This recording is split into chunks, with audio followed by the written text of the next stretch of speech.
What's up, everybody, and welcome back to Fireside Giants. I'm your host, Anthony Rivardo, joined by my co-host, Alex Wilson. And the NFL Scouting Combine, the drills begin today. Defensive linemen are taking the field as we speak. It's an exciting time in the NFL right now. We're finally getting back into the swing of things, a little bit of a down period for a few weeks following the Super Bowl. But now the Giants are busy, very busy, interviewing prospects, speaking with different teams, working out trades, working out deals with free agents, impending free agents. Now's the time for them to get all that stuff situated before the new league year, which is in only a couple of weeks here, is when free agency will begin. So some exciting times right now for NFL fans and for the New York Giants, who again are interviewing a lot of the top prospects in this draft class. And that's what we're going to discuss in today's episode. The Combine. Who are the Giants interviewing? Who are they scouting? Who are they having conversations with and trying to pinpoint as potential targets in the upcoming draft? That's what we're going to discuss and give you guys all that information on who they're meeting with in today's episode. But before we do so,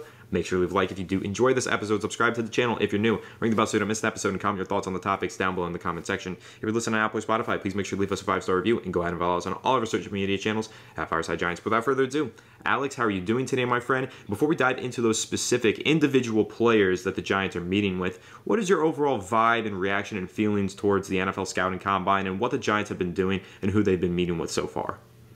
Well, it's kind of interesting because it seems like a lot of players are not testing this year. A lot of the top players are kind of dodging the combine. A lot of the ones that had good Senior Bowl performances are saying no thank you.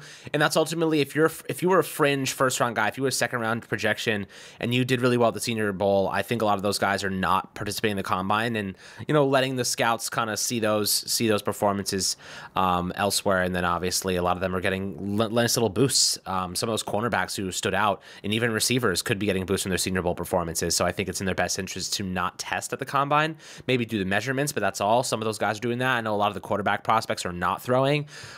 So, you know, but they are there. They're meeting with all the teams, you know, getting to know them, you know, kind of gauging their character. They're waiting to their pro days to really showcase what they can do in a more, I guess, one of those scenarios where, like, it's a Zach Wilson effect, where, like, you managed to get your way into, like, a top 10 pick because you went into a gym with shorts and managed to make some ridiculous throws that made everyone's jaw drop. And, you know, it's one of those situations that's constructed to benefit the player. The combine's a little bit more like you go through this gauntlet of tests, and it's not designed to help the players, it's designed to test them. Whereas the pro days are more so like, we're going to showcase our strengths and not our weaknesses in, like, very orchestrated scenarios. So, you know, I think it's in the best interest of some of these players to not participate in the combine. However, I do like seeing it because it means that they're open to the challenge, and I think teams do appreciate that. But love the combine. We're getting all this information, news, players that the Giants are targeting, or rather not targeting, but just showing interest in, meeting with, starting to kind of check out some personalities and characters. There's a couple players the Giants have already met with. Of course, they've already met with the majority of the quarterback prospects, Jaden Daniels, Caleb Williams. I know Drake May obviously is on the list as well. I wouldn't be surprised if they took a gander at, you know, Bo Nix and Michael Penix and Spencer Rattler. They'd be foolish not to consider all of those players. So I do think that right now, and not to mention J.J. McCarthy, they're going to be looking at everybody. But, you know, there's a lot of other talent here the Giants are also interested in. A lot of mid-round, second-round picks that, if the Giants end up keeping all their draft capital, will be really exciting young players to consider, and young guys at that. So developmental upside. You know, I want to start out with one of them, Darnay Holmes' cousin, Kalen Bullock. Kalen Bullock is from USC. Really solid, rangy free safety, a guy that has starting impact potential on day one. Now, I think that he's probably best to develop for a year behind a player, like, you know, kind of that injury supplement, and then take over a full-time job. So if you're the Giants right now and you're thinking to yourself, well, what happens with Xavier McKinney? What if he walks in free agency and free agent class is really, really thin aside from him and Antoine Winfield Jr.? You may have to look to the draft for a player like a Kalen Bullock. And Kalen Bullock has really good speed, really good size in terms of his wingspan and his frame at 6'3", could stand to gain a little bit of weight. Amazing coverage grades. He's not the best run defender. You know, McKinney's known for his tackling ability to come and help in run defense. Kalen Bullock is certainly not that type of player. However, if he gains a little bit more mass, has plenty of room to grow in that area, he could develop into a player who could support in the run game. However, his coverage is stellar. You know, a guy that will step in and be a good free safety from a coverage perspective on day one. So, you know, what are your thoughts on Kalen Bullock, a guy that is coined the nickname Super Glue because his hands are so good, does not drop passes, and you love rangy free safeties who do not drop the ball because that means more interceptions. So I do like that about him, and I think his top speed, he topped out almost at 22 miles an hour last year on a pick six. Dude has legit talent. Could be a guy that if the Giants do lose out on McKinney, they could pivot to a guy like him in the second round or even the early third if he managed to slip that far. Yeah, and I'd even say that if they don't lose out on McKinney, Kalen Bullock can still be an option for them because he is so good in coverage that maybe they try and test him out in the slot or out wide even. You know, a lot of these defensive backs enter the NFL having played one position, expecting to play that same position. And a lot of times they do get moved around. I think with Kalen Bullock, he could be an option for the Giants even if McKinney's back because this guy's kind of a project to me. He's a little bit more developmental than some of these other prospects in this draft. And also, I think Jason Pinnock, great player, but he's going to be probably more of your box safety. And McKinney also can get into the box. So if you want to play like a big nickel or a dime package and have a third safety on the field, I mean, the depth is great to have. So Kalen Bullock could be an option there. I mean, some of you might believe in Dane Belton to fill that role as well, but Kalen Bullock still, I wouldn't expect him to step in and be a day one replacement for Xavier McKinney because McKinney provides so much as a run defender, and Kalen Bullock simply doesn't. I think Bullock is one of these players who actually has a lot to gain or to lose in the scouting combine based on their measurables and their athletic testing because everyone's expecting this guy to be an elite athlete, so he better be an elite athlete. If he's not, he's probably going to fall down boards. On top of that, he has room to go up the boards if, for whatever reason, somehow he trained really well, added some muscle mass, some weight, some size, and hit some nasty bench reps. If this guy does like a high volume of bench reps at the combine, he's going to shoot up draft boards because people are going to look at that as an indicator of he's still young, growing, getting stronger, gaining his strength, and has more room to grow. So that's one of those players that I think can gain or lose something in the scouting combine. Like we just talked about players like Jaden Daniels, Drake May, Caleb Williams. They're not going to gain or lose anything even if they are testing, and they're not going to test because there's no point in risking anything. But Bullock is one of those guys who I think his draft stock can have some serious movement based on how he performs this weekend. But just to round it out with some strengths and weaknesses from Pro Football Focus, guys. Strengths here are his elite movement skills and range. Hips and feet are like a cornerback. He has wide receiver-like ball skills. Good ability to watch a quarterback's eyes and bait them into throws. And from what I've watched and what I've seen, I agree with all of those points. I think he's got excellent range. Like if you want your safety to line up on the far hash and get to the sideline for an interception, similar to that play that Xavier McKinney made against the Philadelphia Eagles, that toe tap interception in Week 18, you want a guy who has that ability to get really quick over to the sideline in coverage. Kalen Bullock can do that. But let's go into his weaknesses. Lacks NFL level strength / density when tackling, struggles to match up with tight ends due to his lack of strength, can get lost in his gap fits, lack of strength causes him to get reckless when tackling. And all of those, I think, on my eye test are also true. Kalen Bullock is a player who doesn't have that physicality, doesn't have that size, does not have that mass. You're not putting this guy in the box. He's going to be very limited for you starting out in his NFL career, which is why I probably don't view him as a day one starter like maybe you might, Alex, or maybe some other analyst will. And again, there's always going to be differing opinions on draft prospects, but for me, I think that this guy is currently too big of a liability as a run defender to be a full-time or day one starter. This is a guy that I could envision being your big nickel and your big nickel safety in a package like that, which for what it's worth, the Giants plan on running a hell of a lot more under Shane Bowen. A lot of extra defensive backs on the field. So Kalen Bullock could be one of those depth pieces that develops and hopefully becomes a better tackle in the pros. PFF has him in the 100th percentile for his coverage grade at free safety, but in the 5th percentile for run stop percentage and run defense grade for free safeties. So pretty extreme like ends of the spectrum there. He's the best coverage safety in this draft class, and then he's like the worst run defending safety, and that's kind of what you're getting here, which is why I think Kalen Bullock, an interesting prospect, pretty exciting one too, just because of his movement skills and his ability to make plays on the football, but not a finished product, has a lot of work to be done. So that's why I think that if he does show up to the combine, puts up a bunch of bench press reps, maybe weighs in at 205 rather than 190 to 185, he could definitely do himself a lot of favors in his draft stock, but definitely a name to watch here for the New York Giants. Absolutely. I mean, look, the truth is he's probably more of a scheme-specific type of player if you're going to have him be your prominent free safety, not asking him to be the Xavier McKinney, like versatility wise. You're not going to ask him to, kind of move up to the box there and hold his own. You're going to ask him to be that guy that really mans. If you want to play like more of a cover one situation, have him just be that guy prowling back there, could see it making a lot of sense. In this system, we love, at least in Wink Martindale's system, we loved McKinney's versatility in the way that we were able to move him around the defense and create a lot of mismatches. So, in Shane Bowen's defense, it seems to me they're going to be playing a little bit more coverage based, relying more on their edge rushers to do the heavy lifting in the just the pass rush support, because it doesn't seem like Joe Shane said it himself. This defense is going to be more so less reliant on the blitz packages and more so reliant on the individual talent like Kayvon Thibodeau and edge rushers and the interior guys to create that pass rush. So the coverage is going to be a little bit more of a focal point, and you're going to be relying on those pass rushers to get the job done instead of creating these like kind of sub packages where you're asking your safeties to blitz, your linebackers to blitz, or your cornerbacks to blitz off the edge, where you then drop Kayvon Thibodeau into coverage, which again, you and I both agree, really pissed us off at times in 2023 and 22 season. But the next guy on the list here is the Giants have met with is Braden McGregor out of Michigan. Braden McGregor is a day 3 type of prospect, decent quickness, decent athleticism, not the strongest player, lacks that functional strength. He will get caught up in blocks and, against run defense, he struggles to get off of, the offensive tackles that latch on to him. I think that as a pass rusher specific, he's more of like a rotational guy. I think he's more of a guy that can be a third down kind of pass rusher. He's quick, fast, maybe decent bender on the edge, but I'm not asking him to be a 3-down player. This is a developmental prospect out of Michigan. They have a great defense, so he knows how to win. He knows what it is like to plan for a winning team, which you obviously love. But I do think that Braden McGregor probably is someone you take as a developmental piece that you sit behind, a Kayvon or a Aziz or whoever, if the Giants go out into free agency. He's not someone you're drafting to make an impact on day one. He's someone you're asking to give rest to Kayvon Thibodeau for a play or two.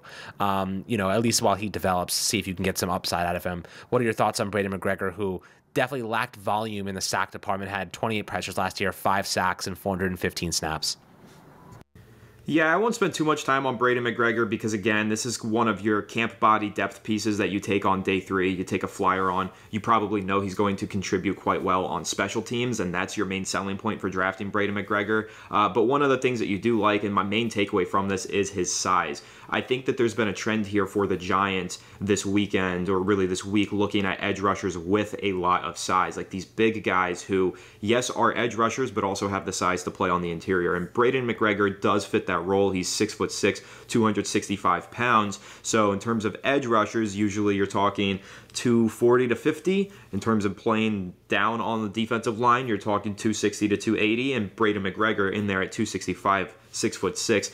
More so, my takeaway here is not Braden McGregor is going to be a target, Braden McGregor is a sleeper, nothing like that. I think that this is a day 3 player who's a role-specific player, a special teams contributor immediately, and hopefully developmental into an eventual contributor on your defense. But really, this player at his size is my takeaway. The Giants have been scouting in specific edge rushers with size. Like we've mentioned Darius Robinson as a player who fits the Missouri edge rusher. We think that he makes a lot of sense for the Giants. And again, that's because of his size and his ability to play as a 5-tech and also as a 3-tech, move outside to inside. And I think that Braden McGregor isn't a player that I'm expecting to do that for the Giants. I really think this is a guy who contributes on special teams as a day 3 pick.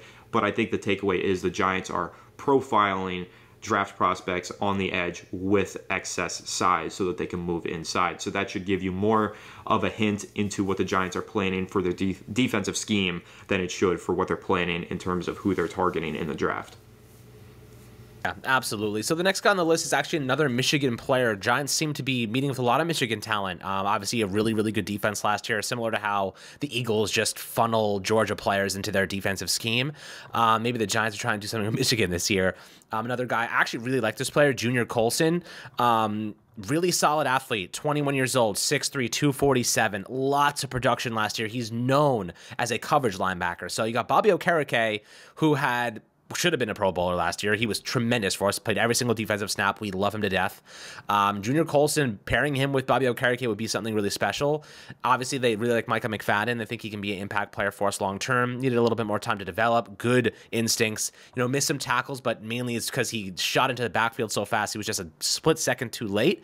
But Junior Colson, really good in coverage, good downfield trigger, decent run support. His tackling grades are off the charts. Really solid player. Gave up 185 yards in coverage, and gave up 1 touchdown last year. So, that's over 35 receptions on 36 targets. So, they targeted him infrequently because he was their primary coverage linebacker, and he made a lot of nice plays. He had 68 tackles with a 4.7% missed tackle rate, which is extraordinarily low. Right now I'm thinking, 25 receptions on 36 targets. I think I said 35 receptions, but really solid player from Junior Colson. I think that this would be a really nice player for the Giants to target if he was there in the second round. But again, I like Micah McFadden. I'm not looking for a linebacker in the second round. I think there's a lot more value we can get from other positions. But it is important to know that they did meet with a guy like Junior Colson, who certainly I think could probably be a starting linebacker on day one in the NFL. What are your thoughts on him as someone the Giants could consider targeting, especially because of his coverage qualities? Yeah, the main thing that I like about Junior Colson is that he was the heart. He was the middle, the quarterback, the focal point of a Michigan defense that was absolutely elite in 2023. Michigan won the national championship. Yes, J.J. McCarthy played a role. Yes, Blake Corum was a huge part of that as the running back on offense. But their defense was really what took them to the championship pedigree and got them that trophy. And Junior Colson being the inside linebacker on that unit, obviously he played a big role. So that's kind of one of the things that I take away from this, is that the Giants still maintaining their status of being a team that values leadership capabilities and qualities of players who are capable of leading a unit, and that's what Junior Colson is, again, as the inside linebacker for Michigan's absolutely stellar defense. Now, is he a prospect that blows you away? Is he a prospect that fills a huge need for the New York Giants? No, not necessarily. One thing that I will say, though, Alex, is we do talk a lot about Micah McFadden. His contract is coming to an end pretty soon. It's kind of hard to believe, but, it's gone by pretty fast. This is going to be, I believe, his 3rd season in the NFL, which means after this, 2025, he's going to be an impending free agent, or he's going to be going into the final year of his deal. So it doesn't hurt to add extra depth at that linebacker position, just in case, what if Micah McFadden continues to play at a high level and then all of a sudden he wants to cash in with a really big contract elsewhere? It's totally possible. So having somebody kind of in your farm system, to kind of take terminology from baseball, that helps to have extra linebackers behind your starting linebackers, just continuing to develop and having that next man up mentality just in case one of your players does depart in free agency. So we believe that Bobby Okereke and Micah McFadden are this linebacker unit for the next several years, but you never know. God plan for the worst, and one of those guys could leave and whenever their contracts end, which I believe is in the same offseason. So that's probably adding to the Giants wanting to find more linebacker talent. But to focus more on Junior Colson rather than the Giants' lack thereof, a need for the linebackers, I like him. 6'3", 247 pounds. Again, 21 years old, a leader at that age in a really good defense. So I love all those things. To pull up some of the PFF stats, their strengths for him: willing to be physical, to take on blocks, good feel for zones, responsibilities, doesn't run himself out of position versus play action to pre-snap motion. I think that's huge in the modern NFL. Good pre-snap recognition, again, huge in the modern NFL. But some of his weaknesses, they describe him as a good, not great athlete. Say he's a bit tight to change direction, and decent at getting off blocks, but can still struggle at times. He had very high coverage grades and run defense grades, but his forced incompletion percentage and stop percentage were low. So to put that into context, basically PFF's stable metrics are saying that he was in the right position to make a lot of those plays in run defense, but he wasn't necessarily making the stops on third downs and actually completing those plays. So kind of, as you mentioned, Alex, getting in the backfield in a hurry and applying pressure to the backfield, to the quarterback, to the running back, but maybe not finishing those plays, shooting those gaps, really good at that stuff, that play recognition, but finishing through the plays. But for what it's worth, that's kind of the same scouting report that we heard and had for Micah McFadden coming out of the draft. So I think this is a player with a similar playing style to that. And we know that McFadden, as a rookie, yes, struggled in many ways, but we saw the flashes, and then in year 2 developed into a much better player. So I would expect Junior Colson to be able to start as a rookie, but take a step forward as he continues to develop. So I like him. Good player for the Giants. I think makes a lot of sense, especially considering those contracts. I think there's only 2 years left on McFadden's deal, 3 years left on Okereke's deal, so they'll be up pretty shortly, and you want to at least have somebody in there that you feel could maybe develop into a successor for either one of those guys. Yeah, and the Giants also looked at another linebacker in Jaylan Ford out of Texas. So this is not as good of a player by any means to Colson, but this is a solid player in terms of experience. I think he played 45 collegiate games, so he's a senior this past year, 22 years old, 6'3", 242 pounds. You're looking at this more of a day, like a round 5 or 6, kind of like a McFadden range, even maybe a little bit further. Really good instincts, but did struggle to a degree. 12.7% missed tackle rate, did have 69 tackles, gave up, let's see here, 407 yards in coverage, 2 touchdowns and 2 interceptions. Doesn't have the best speed, doesn't have the best athletic profile, but good instincts, versatile in how they can use him, and he's a guy you can stick into the box and he'll be in the right place at the right time. This is someone that's you're developing over the course of a couple of years, more so than asking him to be an instant starter. But because he has so much college experience, he can lead a defense. He has the ability to be the commanding officer of a defense. Like, we don't need that because of Bobby Okereke's role, but if you wanted to, draft a guy like this, develop him for a couple seasons. He's got the leadership and communication qualities to be that green dot player. Maybe he develops into somebody. Otherwise, he does lack some functional athleticism and speed to be that sideline to sideline type of player. But again, we've seen crazier things happen than someone that has knocks in those categories become solid NFL talent. If you're in the right place at the right time, sometimes you can cover that up with the lack of for a lack of speed.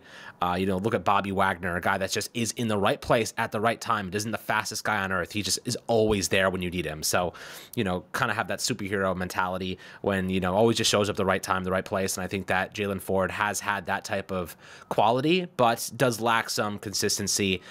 So there is a lot of development to go through for him. More of a late round draft guy. What are your thoughts on Jaylan Ford? These late round draft guys are more so like a dime a dozen.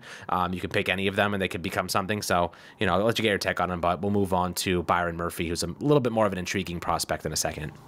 Yeah, excited to talk about Byron Murphy, but firstly, I'll give my take on Jaylan Ford, and I'll be pretty realistic with this. This is a player that you're probably drafting with the expectation that he's going to be a backup. You're not drafting him and hoping that he develops into a starter. You're just drafting him to be a body on your team and be a backup. And one of the reasons that I think the Giants are scouting him, and probably the biggest selling point for Jaylan Ford here, Alex, I think you're going to like this stat. He's one of 5 linebackers in this draft class with 500 or more special team snaps in his career. So we know that the Giants had a pretty tough special teams unit this past season, honestly for the past couple of seasons under Thomas McGahee, and I think that it's going to be a point of emphasis for them on day 3, not only to get guys who could serve as backups on their defense or offense, but to get guys who serve as starters on special teams. That's really what I see here with Jaylan Ford. I don't think he'd ever be a starter in the NFL necessarily. I mean, I'm not going to say that he can't be, but anybody can develop, and you can always hit on a shocking player in the late rounds. But I think that the expectation for Jaylan Ford would be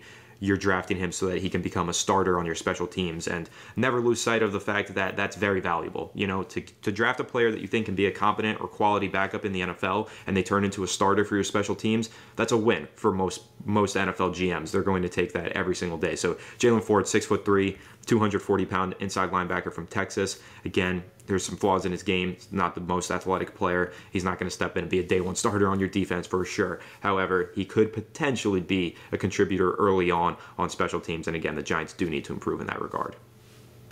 Absolutely. So let's move on to Byron Murphy II. This is a guy that a lot of people, Lance Zierlein said something interesting. A lot of people are talking about Devondre Sweat. And if Murphy, if he was a little bit bigger, you'd be talking about as consensus probably the better option in terms of becoming a better NFL talent. Byron Murphy's a really good freaking player. He's someone that soaks up double teams. They think his size is about maxed out at 6 foot, 297 pounds. Dude's a massive human being. Had the second-ranked production score according to NFL Next Gen Stats, and he's the second-ranked total scorer among his position at the interior defensive line. His pass rush stuff is legitimate. Had 45 pressures and 6 sacks last year for Texas. I think this is a guy who could be a very, very good NFL player. Gives me his pro comp is Ed Oliver. If you stick an Ed Oliver next to Dexter Lawrence, you're in a really good spot. You know what I mean? Kayvon Thibodeau, Byron Murphy, Dexter Lawrence, get a free agent pass rusher. you're in a really good spot to have one of the better defensive lines in football long term if you develop these players correctly. So Byron Murphy, really interesting player. Again, not sure exactly where he's going to go. You may have more of an idea. He could be a first-round talent, probably a first-round talent if we're being quite honest with you. So I don't think the Giants are within range to get a player like this, but if he managed to slip a little bit, or the Giants want to trade up and try to snag him, who knows? The Giants could try to do something kind of unique there and add a talent that could really overhaul their defensive alignment and give them an interior guy who is next level to what we have behind. I mean, look, we have, I think, Raheem Nunez, we have Nacho still. A'Shawn Robinson is a free agent. Maybe we bring him back. I think we can survive with those types of players, but they're a little bit older, a little bit more seasoned. I'm okay with that at a cheap price point, but if you want to go young with a lot of upside, someone who soaks up those double teams just like Dexter Lawrence, you're going to open up tons of opportunities for your edge rushers with two guys of this size in the interior defense. It's certainly something exciting to think about. What are your thoughts on Byron Murphy? Byron Murphy's a stud. He is the better of the two defensive linemen out of Texas, in my opinion. I don't think it's very close. I think Tavondre Sweat, sometimes when you watch him, he looks like he's running with cinder blocks on his ankles because he is almost 400 pounds. So he's a big dude, and he's going to be very specific in one role in the NFL. Byron Murphy has versatility to do just about everything for your defense. I mean, he's an excellent pass rusher from the interior. He's a solid run defender.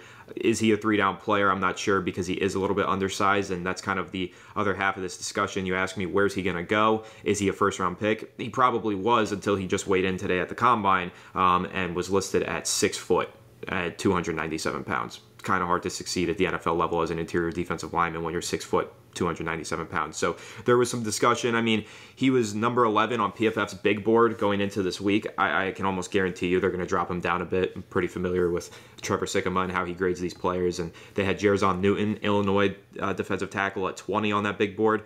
I always thought Jerzon Newton was the better prospect between these two. This kind of solidifies that for me. Byron Murphy weighing in at 297 pounds and being only 6 foot, that's a huge red flag for me. And some fans might not agree with that. Some scouts, NFL analysts, maybe some guys won't agree. I think that the game tape always speaks volumes, and his tape is phenomenal. Like Alex, if you turn on this guy's film, you're going to fall in love with him. I just know what you like in defensive linemen. He has a similar size to Ed Oliver, almost identical. Yeah, he's very similar to Ed Oliver, but it's very rare that players at that size succeed. Like, it's Ed Oliver, Aaron Donald, and the rest of them are probably backups in the NFL. So that's where my concern lies with Byron Murphy. But again, you turn on the film, you take a look, if you want to go through his PFF stats and stuff. Andre Patterson is the guy that you would trust to make the most of this player, is a really good point to make. But if you look at his PFF, he ranks in the 100th percentile in pass rush grade against true pass sets, 98th in pass rush win percentage, 98th percentile in run defense grade, 90th percentile in run stop percentage. So, like, the guy is great. He does it all. I really like Byron Murphy as a prospect, but I do think it's worth noting, where's his draft stock gonna lie after this combine, after he weighed in at 297, 6 foot? Maybe he was a top 10 to 20 pick. Maybe now he's a top 20 to 40 pick. So I think that this is an option for the Giants. Whereas a week ago, we probably would have said there's no shot that the Giants are going to be able to draft this guy.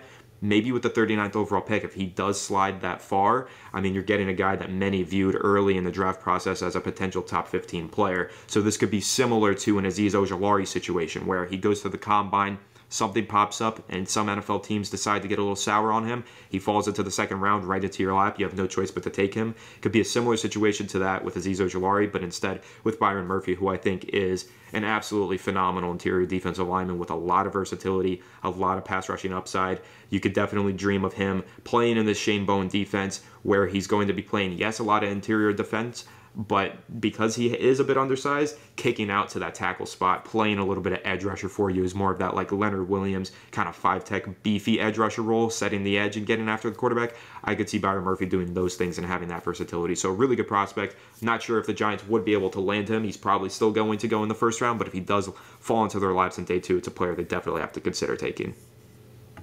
Yeah, I mean, look, the truth is simple. If he was at 39, let's say the Giants decided we're not going to get a quarterback. Let's go Malik Neighbors, Rome Odunze, and then you end up at Byron Murphy at 39, plus having another second-round pick. I mean, that's a really good draft. From the irrespective of not landing a quarterback, if you walk away with Malik Neighbors and Byron Murphy, those are 2 instant starters, 2 guys that could be instant, like, legit impact player. I mean, we know Neighbors is a superstar. Odunze is a superstar. Those are blue chip quality prospects. You hand deliver Byron Murphy to Andre Patterson to work alongside Dexter Lawrence, you're in a good spot. You know what I mean? Like you said, if there's anyone that you want coaching up a guy like Byron Murphy to second, it's Andre freaking Patterson. He's the one guy that I trust to get the most out of him. On top of that, Dexter Lawrence is already soaking up double, if not triple teams. Byron Murphy has that size, or not, rather not, I wouldn't say the size, but he has the functional strength to soak up double teams, attack, open up 1v1 scenarios for those outside guys, soak up, those running backs in the run game and those blockers in the run game. That's a line I'd love to see. You go out and you sign Bryce Huff, or you sign a legit free agent pass rusher to pair with Kayvon Thibodeau, and you draft Byron Murphy. The Giants are going to have a defensive line to freaking watch next year, guaranteed. That's something I'd love to see if the Giants go down that path. But next guy and the last guy on this list is Jaden Hicks, 6'3", 212-pound safety out of Washington State. This is one of the other guys the Giants have met with at the Combine so far. Had 64 tackles last year, 14.7% missed tackle rate, gave up 170 yards in coverage, did have 2 interceptions. A little inconsistent coverage, had a couple of really good games. But otherwise, probably another late round kind of guy, mid round kind of guy. Really good size though. 6'3", 212 is a really good size for a safety. We talked about, Kalen Bullock a little bit earlier, 190 pounds. I keep thinking Caleb. Caleb Williams in the top of my head, Kalen Bullock. This is a guy that has 23 pounds extra at the same exact height. So I like the size here, can probably step up and support in the run game. Good tackling grades across the board, decent in coverage. This is someone I'd like to maybe develop behind the scenes and see what he's got. What are your thoughts on Jaden Hicks as someone the Giants might be able to land in the mid-late rounds and develop as a strong safety more so than a free safety? Yeah, Hicks here is like the complete change of pace to Bullock, as we were mentioning earlier. I mean, you're talking about Kalen Bullock being a guy who you're expecting to step in day one and make little to no impact against the run, but a tremendous impact against the passing game. Kind of the opposite for Jaden Hicks. Not that he's going to make no impact against the passing game, but you are expecting him to be a solid run defender from that safety position, because he's got the ability. He's got, first of all, the size, as you mentioned, at 6'3", 215 pounds. We'll see what he weighs in on. I think tomorrow is the one that defensive backs are up, but we'll see where he weighs. But 6'3", 215 is what he was listed in college, and he played really all 3 levels: free safety, strong safety, linebacker. Plays in the slot as a nickel cornerback. This is a physical safety that you want in the box. This is the guy that you want to drop down and help aid in run defense. So when you're in those nickel packages, which again, looking at trends here for the New York Giants, they've been interviewing with a lot of versatile defensive linemen who move inside, outside, and they're interviewing with just a lot of defensive backs. They need to add more help to the secondary, because Shane Bowen is going to play a lot of nickel and a lot of dime. So getting as many capable bodies on the field as possible is going to be a point of emphasis. So the Giants, I expect them to probably start looking at cornerback soon too. I think in free agency, they're going to have to add some talent in their secondary. But a guy like Jaden Hicks does make sense, because he is one of those players who does aid you in both the running game and the passing game. For PFF, they have him as solid tackler, viable slot player, good eyes for robber coverage roles, comfortable and capable when playing at the linebacker level. Weaknesses, though, they said man coverage ability is there in flashes, but is inconsistent. Straight line speed is good, not great. Well, we'll see once he runs his 40. Can be a bit over-aggressive in his pursuit angles. And for his metrics, his run defense grade was in the 61st percentile, but his run stop percentage was in the 82nd percentile. 96th percentile, though, coverage grade in the box. So again, as you mentioned, Alex, a strong safety option here, a player who can get in the box, play a good amount of linebacker safety hybrid role, do the things that Isaiah Simmons was doing for this defense last year. And keep in mind, guys, Isaiah Simmons is an impending free agent. He's an unrestricted free agent this offseason. So if the Giants are unable to re-sign Isaiah Simmons, who was a pretty big part of their defense this past season in a rotational role, a very important rotational role, Jaden Hicks could be potentially your replacement. Similar size, similar playing style, a replacement for Isaiah Simmons. I think that's the role that you would be looking at for Jaden Hicks if he were to land with the New York Giants.